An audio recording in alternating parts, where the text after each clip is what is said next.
আসসালামু আলাইকুম প্রিয় সহকর্মী ও শিক্ষক ভাই বোনেরা, আশা করি সবাই ভালো আছেন। যারা ষষ্ঠ গণবিজ্ঞপ্তিতে আবেদন করেছেন অপেক্ষায় আছেন কোন সময় আপনাদের সুপারিশ হবে।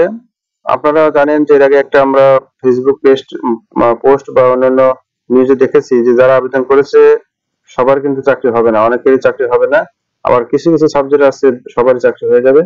তো আজকে আমি আপনাদের সাথে শেয়ার করব যে এনটিআরসি যে গণবিজ্ঞপ্তি দিয়েছেন এতে এনটিআরসি কি পরিমাণ ইনকাম হলো, কি পরিমাণ আবেদন পড়লো এবং কি পরিমাণ শূন্য পদ এখনো থেকে যাবে।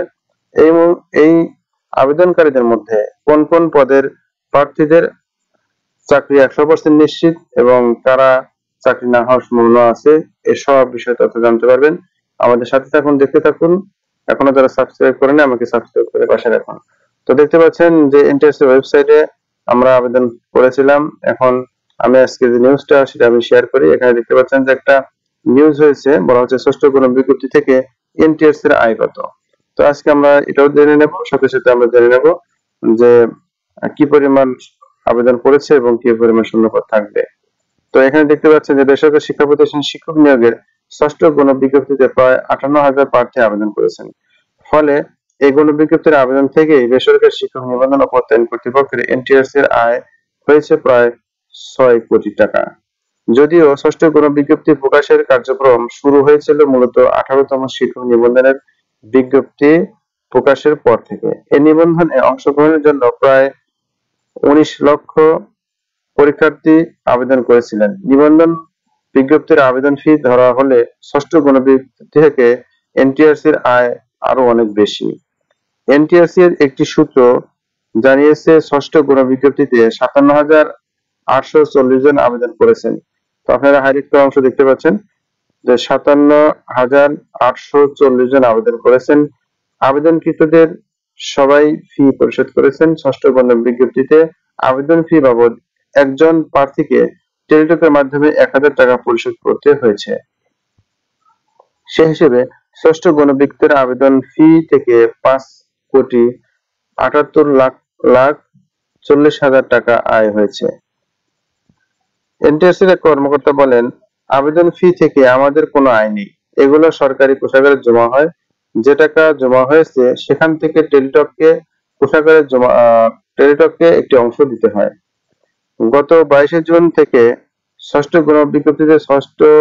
গণবিজ্ঞপ্তিতে আবেদন গ্রহণ শুরু হয়েছিল, যা চলে 10শে জুলাই রাত 12টা পর্যন্ত। আবেদন ফি জমা দেওয়ার শেষ সময় নির্ধারণ করা ছিল 13 জুলাই রাত 11টা 59 মিনিট পর্যন্ত। এনটিআরসি সূত্রে জানা গেছে এ গণবিজ্ঞপ্তিতে 58,000 এর কিছু বেশি প্রার্থী আবেদন করেছেন। অথচ প্রকাশিত বিজ্ঞপ্তি অনুযায়ী দেশের বিভিন্ন এমপিভুক্ত শিক্ষা প্রতিষ্ঠানে মোট 1,822টি শূন্য পদে শিক্ষক নিয়োগ দেওয়া হবে। এর মধ্যে স্কুল ও কলেজে রয়েছে 46,211টি, মাদ্রাসায় রয়েছে 53,501টি এবং কারিগরি ও ব্যবসা ব্যবস্থাপনা প্রতিষ্ঠানে 1,110টি পদ ফাঁকা।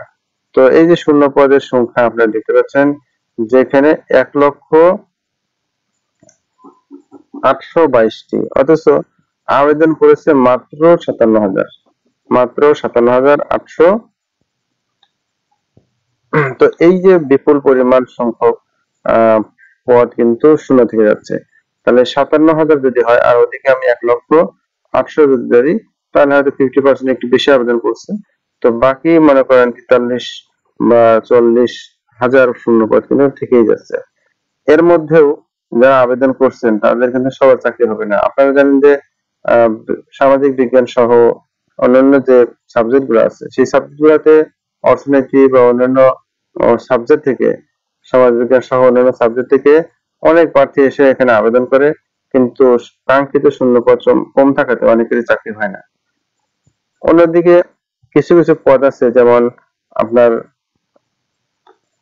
সহকারী মৌলভী, আরবি প্রভাষক, ইবতেদায়ী সহকারী শিক্ষক বা ইবতেদায়ী মৌলভী, কারি শিক্ষক, ইবতেদায়ী প্রধান, এই জাতীয় মাদ্রাসা সেক্টর সহ অন্যান্য, যেমন আপনার শারীরিক শিক্ষা, তারপরে আইসিটি। তো এই যে সাবজেক্ট গুলো আছে এই সাবজেক্টে কিন্তু শূন্যপদ এই পরিমাণ বেশি যে এই পদের জন্য কাঙ্ক্ষিত প্রার্থী পাওয়া যায় না। এই জন্য আরো বেশ কয়েকটা গণ বিজ্ঞপ্তি এরকম হবে যে এইসব পদে যারা আবেদন করবেন তারা অবশ্যই 100তে 100 চাকরি পেয়ে যাবেন। তো যারা এইসব পদে যারা চাকরি করেন সেই সকল ভাইদের বলবো আপনারা মানসিকভাবে চাকরির জন্য প্রস্তুতি নিয়ে নেন এবং আশা করি যে আপনারা কাঙ্ক্ষিত প্রতিষ্ঠানের নিকটেই নিজের বাড়ির আশেপাশের নিকটেই চাকরি পেয়ে যাবেন। তো আপনাদের শুভকামনায় এখানে শেষ করছি। যারা ধৈর্য সহকারে আমাকে দেখছিলেন তাদেরকে অসংখ্য ধন্যবাদ।